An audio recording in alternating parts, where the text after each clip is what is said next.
दोस्तों, आप जीवन में समझ लो, ईश्वर न्याय करता है, आपके कर्मों का फल देता है। न्याय कहीं भी ऐसा नहीं है कि ईश्वर ने अन्याय किया हो। सब जगह न्याय करता है। हमको समझ में नहीं आता, हर जगह न्याय करता है ईश्वर। उस पर एक छोटी सी कहानी से, एक बार सफ़र पर दो आदमी निकले थे। एक मंदिर पड़ा, वहाँ बैठे अपनी बातचीत करने लगे। एक तरह आराम से बातचीत करने लगे। शाम हो गया, थोड़ा अंधेरा भी हो गया, बादल मंडरा रहे थे, बारिश शुरू होने वाली थी। थोड़ी देर में वहाँ एक आदमी आया, उन दोनों के साथ बैठ गया। शाम हो रही थी, मंदिर था, एक आदमी आकर बैठ गया, गपशप करने लगा।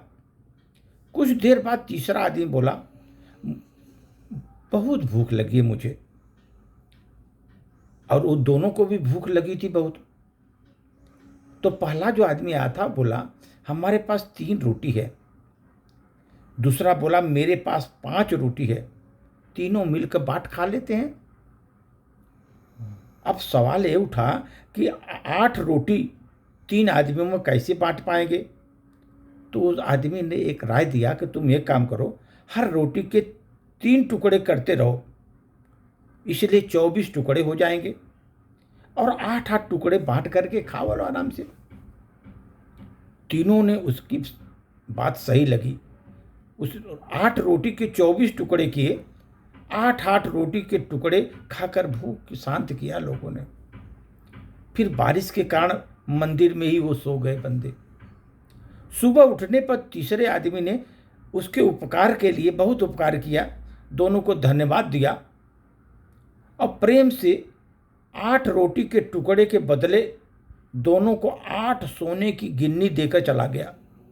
8 सोने की गिन्नी दिया, चला गया। उसके जाने के बाद पहले आदमी ने कहा दूसरे आदमी से, हम लोग 4-4 गिन्नी बांट लेते हैं। दूसरा बोला, नहीं, मेरी 5 रोटी थी, तुम्हारी सिर्फ 3 रोटी थी। मैं 5 गिन्नी लूंगा, तुम 3 गिन्नी तुम्हें मिलेंगी। इस पर दोनों में बहस हो गई, झगड़ा हो गया दोनों में।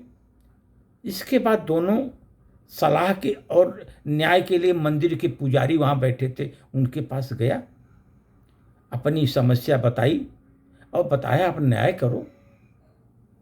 पुजारी बहुत असमंजस में पड़ गया कि तुम लोग 8 गिन्नियाँ मेरे पास छोड़ कर आओ, सोचने का समय दो, कल सवेरे मैं जवाब दे पाऊंगा, मैं अभी तो जवाब नहीं दे पाऊंगा।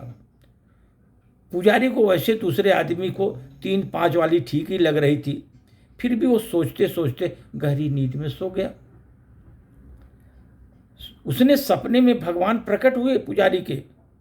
पुजारी ने सब बातें बताई और न्यायिक मार्गदर्शन के लिए प्रार्थना की।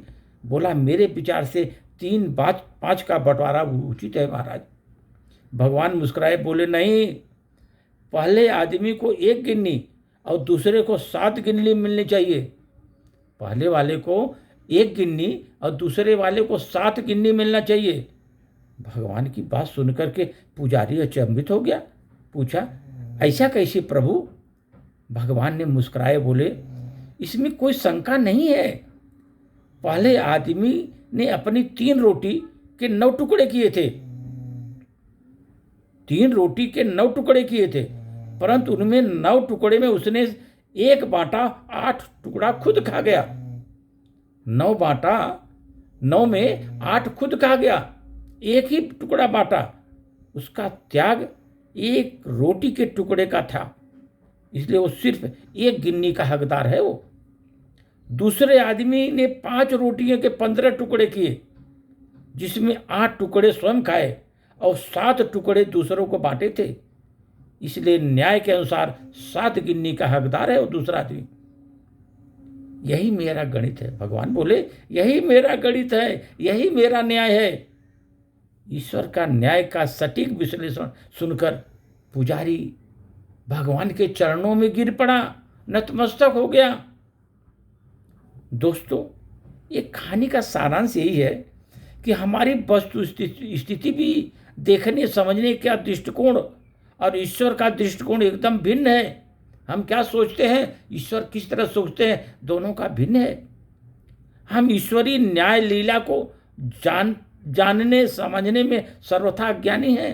ईश्वरीय न्याय लीला को जानने और समझने के पूरा अज्ञानी हैं हम अपने त्याग और गुणगान करते रहते हैं, अपना ही त्याग गुणगान। परंतु ईश्वर हमारे त्याग की तुलना हमारे सामर्थ्य एवं भोग को तौल करके यथोचित निर्णय करते हैं। दोस्तों, यथोचित भगवान निर्णय करते हैं। किसी के पास 3,000 रुपये हैं, उनमें से वो 300 रुपये सेवा भाव में दान कर देता है। किसी के पास 1 करोड़ रुपए हैं, उसमें 1 लाख रुपए सेवा भाव में दान करता है। तो भी ईश्वर की नज़र में 1 लाख देने वाला दाता की जगह 300 रुपये दान करने वाला ज़्यादा कीमती और श्रेष्ठ होता है दोस्त। क्योंकि उसने अपने कम भोग साधन में भी त्याग और परोपकार की भावना का सम्मान किया। त्याग और परोपकार की सामना किया, परोपकार का सम्मान किया।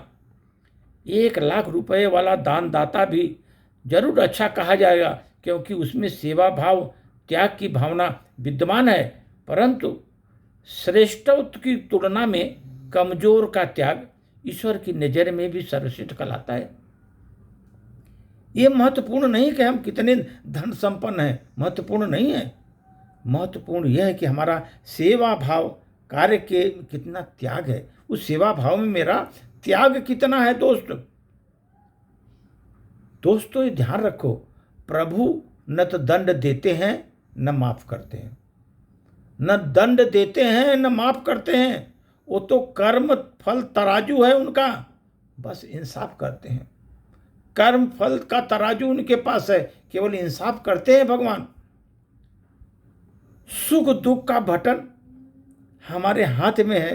ये बंदे सोचो, ये सुख दुख का जो बटन है हमारे हाथ में है। हम स्वयं ही ऑन करते हैं, स्वयं ही ऑफ करते हैं।